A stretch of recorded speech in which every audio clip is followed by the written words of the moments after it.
Stop over tayo dito saglit. Inom lang muna tayong drinks. Tapos may mga kasabay tayo dito ng mga students. Field trip yata sila. Ito rin sila nag-stop over. Alright, let's go sa go. Ayan, dito tayo kay ano yan? Shoney's Kainan. Shoney's Kainan. Oh, sarap. May nakausap kami kanina, si Kuya Edward. Akala ko kasi nung una employee siya dito, yung pala PDL din siya. So according sa kanya, yung mga naka brown na nakikita natin kanina pa ay mga PDL pala yon. So dito sa Sablayan, sila yung mga trusty kumbaga.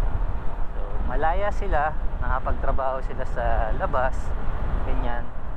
So sobrang ibang iba siya sa nakasanayan nating kulungan na nasa rehas ka, ganyan. Pero sila dito malaya, nakakapagtrabaho nga sila eh. Pero may nadaanan kami doon sa may parang pinaka central na Sablayan Felony. May isang part doon na may mga wall na matataas. So hindi ko alam, siguro nandun pa yung mga hindi pa trusty, nandun pa rin sila sa loob ng wall na yon. Unlike nung iba, yun nga, yung mga trusty nasa labas na sila. Ganun pa man ay or may maganda yung gantong project ng government ng Bucor na nasa labas yung mga PDL nakakapagtrabaho, di ba? Parang hindi ka talaga nakakulong eh. Ayun, Santa Cruz, Mamburao, Pakanan, Sablayan proper dito sa pakaliwa. Kanan na tayo dito.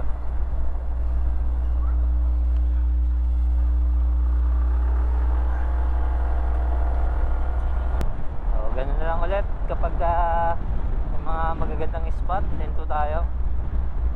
Since maaga pa naman, mag-aalaw na pa lang. Punta na pala tayo ng Santa Cruz. So, tignan natin kung ano yung mga makikita natin doon. So, tara, enjoy lang biyahe.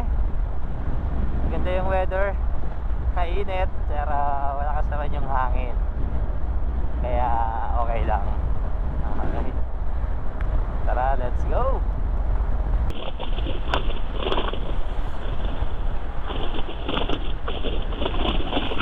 Kaso wala naman tubig.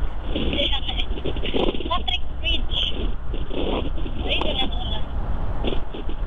Ayun, meron pala. Ganda ng gusto. Oo nga eh. Hey! Fiesta! Ayun o. Fiesta na rito. May pakain kaya sila? May pakain Mga dyan. bongre, mga pakain, mga pista. Oo eh, di ba? Pag sa mga province, Kahit hindi ka pa kailan. kahit hindi ka kilala. Wala ba? Wala po, wala. Walang pakain. Ay, totoo. Ayun na. Sila ng mga kalsada. Puro puno yung paligid. Ganda ng ganito, ang lilim. Kaya lang yung Sarap po brain sa ganda eh. Mga gandang lugar. Napakalilim. Eto pa. ito. Oo nga eh. Lilim pa naman pag ganito. Ayan o. O diba? Para tayo nasa ibang dimensyon. Welcome. Ayun o. Santa Cruz. Uy, Santa Cruz na tayo. Alright guys. Welcome to Santa Cruz. Ganda. Ang haba ng ano dito, liguan. Oo nga eh. Ali. Lawak. Ayun o. Ganda ng kabundukan dun o.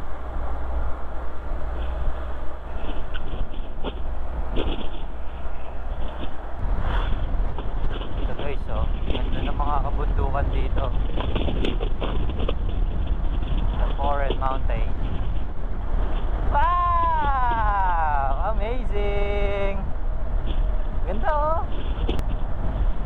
Oh, gagi, ang ganda. Yay! Kulay brown. Ayun oh.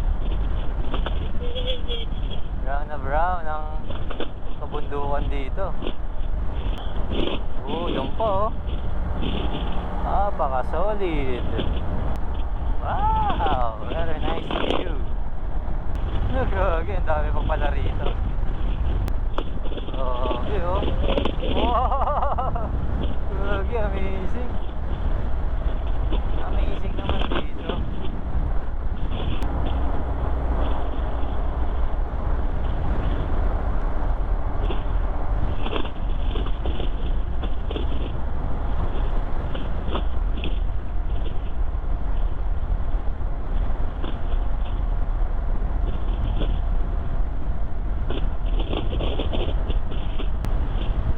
Okay, puro ganito pala dito sa part na to. In Malon Lake. Oh, may lake dun oh. Anong name ng lake? Walang nakalagay. Small lake. Para siyang Parang Baguio Bay. chocolate mountain. Para siyang mga chocolate hills. No? Dami pa rito mga ano. Oh my goodness. Hangin tayo, dinadala tayo sa may gitna. Tayo sa may gilid. Ganito oh. Ang ganito ba naman makikita mo araw-araw eh. Di sana araw-araw ka nasa Mindoro. Woo! Ganda gagi. Dagat na ulit. Rambulo Hotel. Saan? Yun oh, dagat oh. Dagat. Motor Star.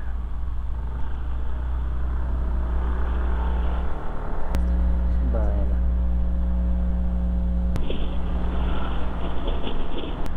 Ay hindi, gym. Ayun o, pamahalaang bayan ng Santa Cruz. School yan. Ay, National High School. Occidental Mindoro National High School. Airport? Talaga? Oo nga ano. May airport pala dito sa Mamburao. Municipality of Mamburao. Ang ganda ng ano ha. Ano siya, parang siyang pa letter X. Alright, let's go. Abra de Ilog na ang next.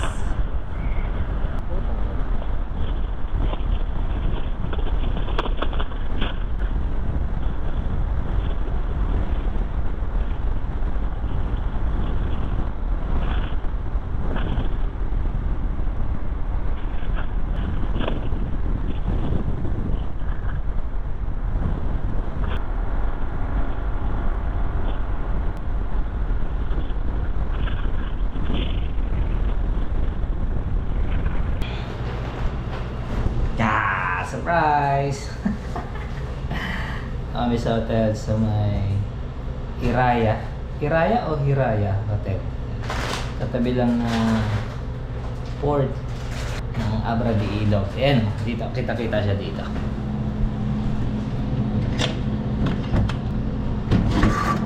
Ayan, ayan o. Ayan o.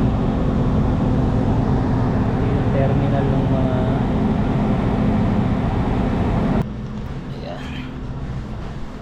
mamaya gagawin natin, pahinga muna tayo tapos punta natin yung putol na kalsada, yung karugtong nung pinuntahan natin kahapon na maputek dun sa may puerto. Puntahan natin kung hanggang saan yung pwede nating puntahan o yung sementado, sa kung hanggang saan kaya ng motor. Puntahan natin, pahinga lang muna.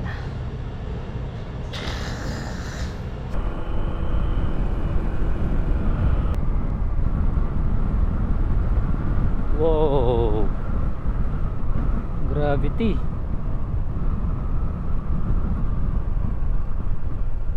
Oh, okay, sige.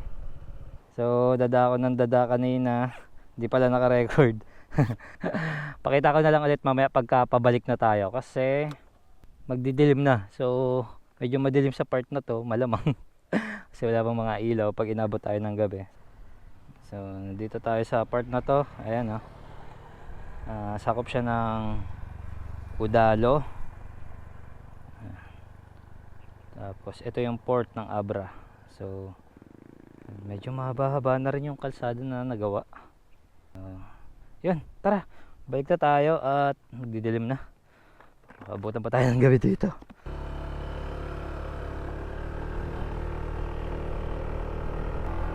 So pabalik na tayo sa hotel.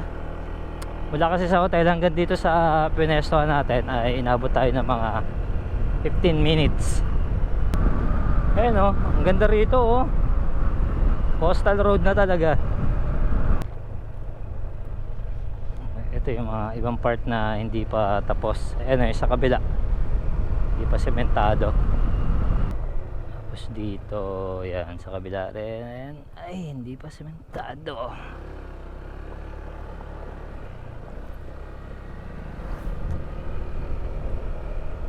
Ayan, itong part na to pababa hanggang sa may tulay, di pa rin sementado to. Ayan, Rocky Road. Ay, careful, careful. Ayan.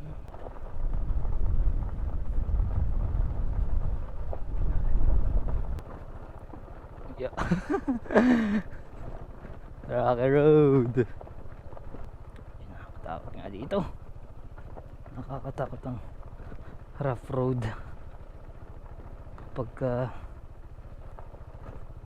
ganito na steep yung kalsada. It may sakay kayo much better na bumaba na lang muna at maglakad. Yan, namatay na yung namatay na yung makina ng motor.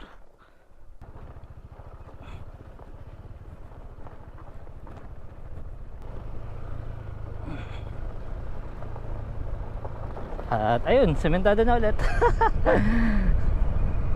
Marami tayong unfinished business dito sa Mindoro. Meron din tayong mga pupuntahan sana na hindi na natin napuntahan dahil sa biglaang pagbabago ng ruta. So imagine mo yun, buong ruta yung nagbago eh. So imbis na pa counterclockwise, naging clockwise bigla. So well, ganun talaga. So yun, balik na tayo sa may hotel. Pero bago yun, may nakita akong spot dito. So tambay tayo dun saglit. Palubog na rin kasi yung araw. Ayan, oh. Kapag bumaba na yan dun sa bundok, madilim na dito sa part na to. Kahit wala pang alas 6. Woohoo!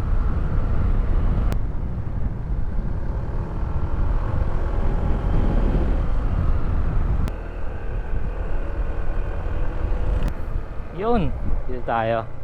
Ano, dahil mga nakahinto rito. Wow. Ayun na yung port ng Abra. Ayun, oh. Alright, dito na tayo pwesto. Okay guys, so tambay lang muna tayo dito. Ayan, tambay lang muna tayo dito saglit. At siguro ay dito na rin natin tatapusin ang ating vlog. Salamat sa panonood. Sayang wala si Jane. Ender na ng Mindoro Loop vlog natin. So yun, kung nandito ka pa rin, salamat, sobrang solid mo. At regarding nga pala sa tinakbo natin ngayong pangatlong araw ay 240 kilometers. At overall ay 712 kilometers. So magpa-plus pa tayo dyan ng around 100 kilometers mula Batangas Port papunta sa amin sa Cainta. So yung expenses hanggat kaya ko, ayan, yung mga naalala ko, yung bayad sa Roro, lilista rin natin, pati yung mga expenses sa hotel, ayan, tapos yung mga pinag-stayan natin kung saan isasama din natin yan para may idea kayo kung gusto nyo ring mag Mindoro Loop. Alright, so di na rin pala tayo nabutan ng birthday. No? Birthday ko na rin pala bukas. So pag upload na ito, di ko na rin naman birthday. So okay lang yun. At kita-kits tayo sa mga susunod pa na vlog. Salamat, bye.